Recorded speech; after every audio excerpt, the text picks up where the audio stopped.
what's incredible, and I've said this before, is that this team, now that it's over, we can, because it's over. The season's over. I mean, we get a bowl game, but the regular season is over. As I look back, I think, okay, this offense was not only bad, it was historically bad.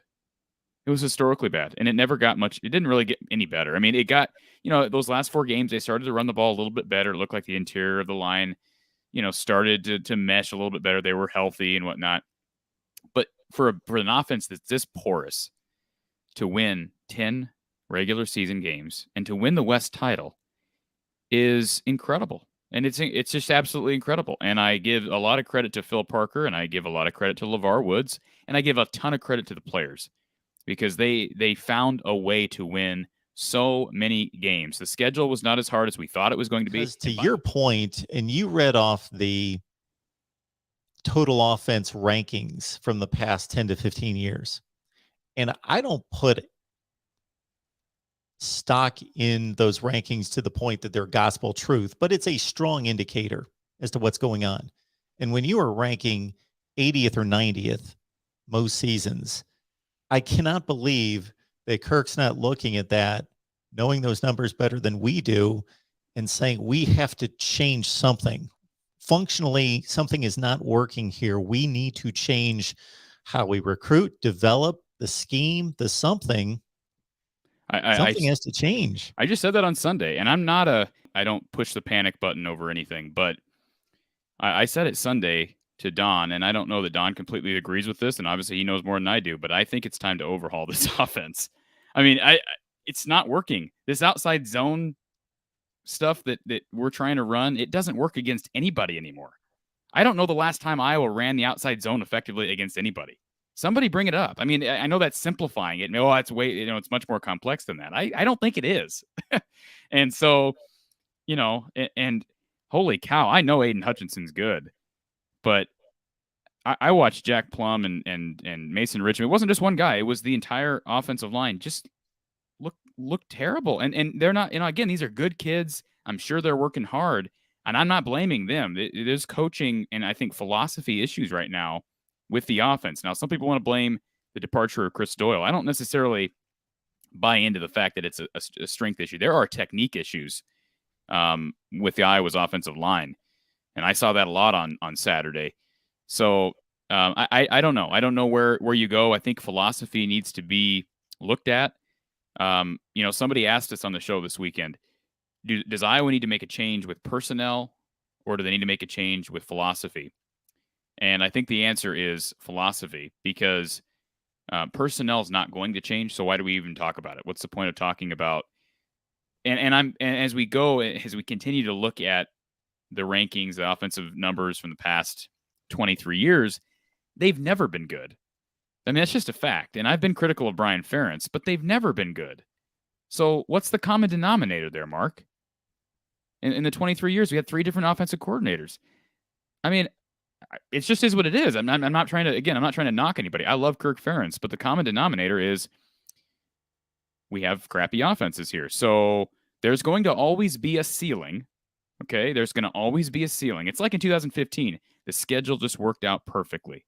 You have a strong defense. You have your best quarterback, maybe of the Kirk era. You could make that argument, even though Brad Banks was terrific. Brad Banks wasn't successful like C.J. Beathard was in the NFL. C.J. Beathard has actually been the most successful Iowa quarterback under Kirk Ferentz in the league. Well, whether you believe he's better than Brad Banks in college, that's a different story. But my point is, C.J. was sort of one of a kind at Iowa.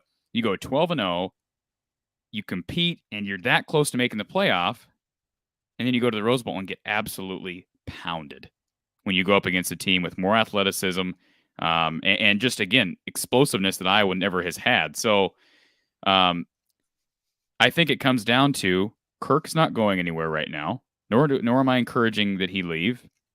So I hope that Kirk, and I'm not saying I don't think it'll happen, but what I'd like to see Kirk do is to look at this and say, all right, I've got, is it 2, 3, 4 more years left? Let's change how we do things. And if I make myself look like a fool, and if it fails, we fought our hardest to make this offense better. We did everything we could, and my legacy will be not a crappy offense, but an offense that we tried to fix things, and I went down. I went down trying. I don't want, again, for it to be a situation where this thing slowly just starts to, I don't know, degrade more and more. Because everybody I've heard from this week, everybody who's critical of Iowa football, they're critical of Iowa football, but then there's always that asterisk, like, we did win 10 games. Again, this is not going to happen consistently with this type of bad offense, because this offense was worse than almost any other offense under Kirk's in Kirk's entire tenure, because they've had other years where they've won 10, 11, even 12 games, but it's not going to be able to continue as bad as it is right now. And just like in Iowa basketball, I say all the time, the defense doesn't need to be great. The offense is elite. Iowa's football's defense is elite. Special teams is elite. I mean, just look at like what LeVar Woods has done since he's been here. Every kicker Iowa has, Iowa's like top 5 scorers. Like 4 of the 5 are Iowa kickers from like the past 10 years. That's astonishing. I mean, he's brought in place kickers that are just tremendous. Miguel Racinos, Keith Duncan, obviously Caleb Shudak, Marshall Kane. It's Mike Meyer. It's incredible the guys they brought in. So special teams is great, defense is great. They don't need to be elite offensively. So it's not, maybe the word overhaul is too strong for the Iowa offense, but I think some philosophy needs to change enough to where it's noticeable. It's clear to the fan base that, hey, we're trying something different. We're not trying to call different plays. We're not trying to throw a trick pass from Gavin Williams to our fullback in the end zone one time a game. No, we're trying something from a philosophical difference from what we normally run. Yeah, sometimes I'm glad you said that, because a lot of people will interpret that as start throwing a lot of gadget plays and trick plays, and that could be something that's included as a 1 or 2 time per game offshoot of what you're fundamentally doing. But no, it's not about running gadget plays. It's not running particular plays that are schemed up. It's having a concept change that's conceptual, something foundational that's different about your offense. And you're right. He could let's say Kirk Ferentz is around for another 3 seasons. He could grit his teeth and say, we do things our way, and this is what we do, and this, I'm going down with the ship. And it's not like they're going to tank into 3 and 4 win seasons. Most likely they're going to be 6-6, 8-4, 8-4. Let's say that's his last 3 years, and he rides off into the sunset, and nobody really pays much attention, thinking, okay, he ran out the string.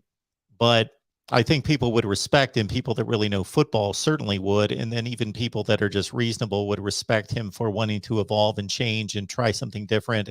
And it could be, I just can't imagine that they would, when you're ranking between 90th and 110th roughly in the nation in total offense, that if you conceptually do something different, where else is there to go? 120th in the nation in total offense? The argument is, I'm not Mark, gonna capsize. Kirk would argue with you, Mark, and say, we run our offense. The philosophy behind our offense is also game control, clock management, putting our defense in a position to succeed. So if we change how we run our offense, it affects the rest of what we do that makes us successful.